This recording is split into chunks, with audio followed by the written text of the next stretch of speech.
Greetings, pop pickers. Once again, we found ourselves lamenting the loss of a major figure in music.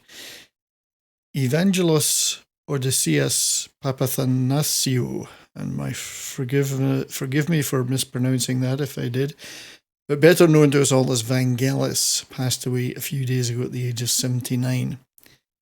A brilliant composer and keyboard player, Vangelis had a highly successful and lauded career in composing and performing movie soundtracks. But in addition to that, he had long-standing involvement in a number of projects, not least of which his progressive rock leanings. Now, as a fan of science fiction and of mankind's exploration of space, I always appreciated his masterful and atmospheric score for Blade Runner. Blade Runner is a magnificent movie, but would it have been half the film it was without that haunting music?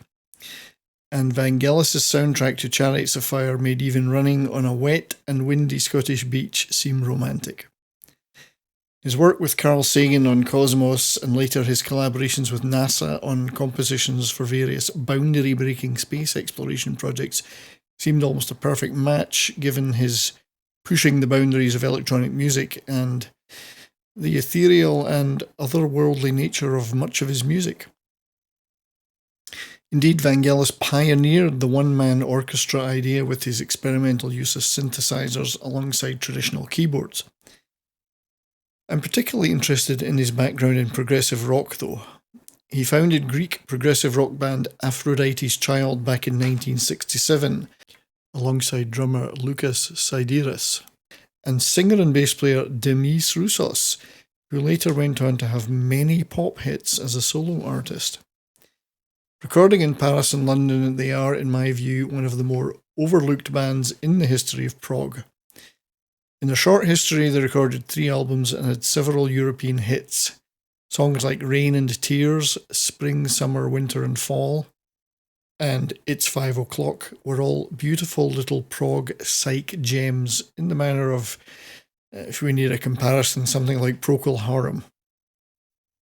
Vangelis' Hammond organ, piano and other keyboards beautifully complemented the ethereal vocals of Demis Roussos.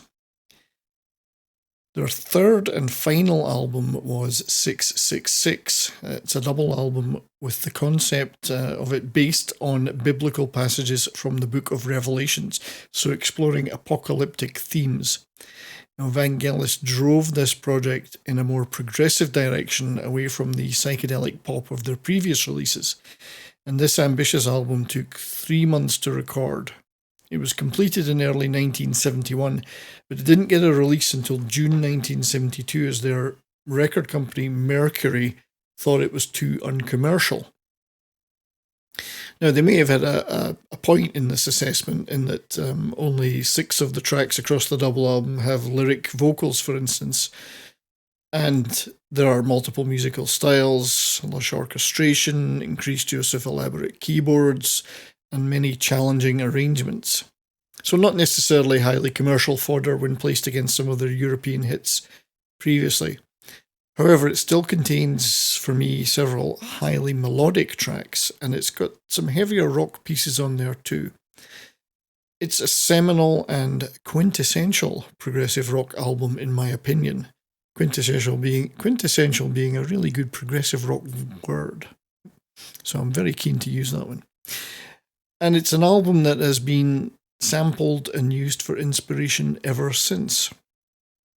Now, if you want to sample a track before getting into the whole album, try the beautiful The Four Horsemen track, which is an exceptionally good song. Now, the other project that I have a great fondness for is Vangelis' work with John Anderson. He did a number of projects with Anderson, but I particularly like the albums Short Stories and The Friends of Mr. Cairo. Like Roussos before him, Anderson's higher register lead vocals seem to fit very well with Vangelis' warm and atmospheric keyboard orchestration on these albums. And I love the sense of otherworldliness that is evoked, particularly on hit singles such as I Hear You Now and I'll Find My Way Home. I find this stuff beautiful stuff for just reflective listening in quieter periods. So, rest in peace, Vangelis, and thanks for all the beautiful music. Now, thanks to you all for watching this video. Please leave it a like and a comment if you enjoyed it. Until next time, keep on rocking.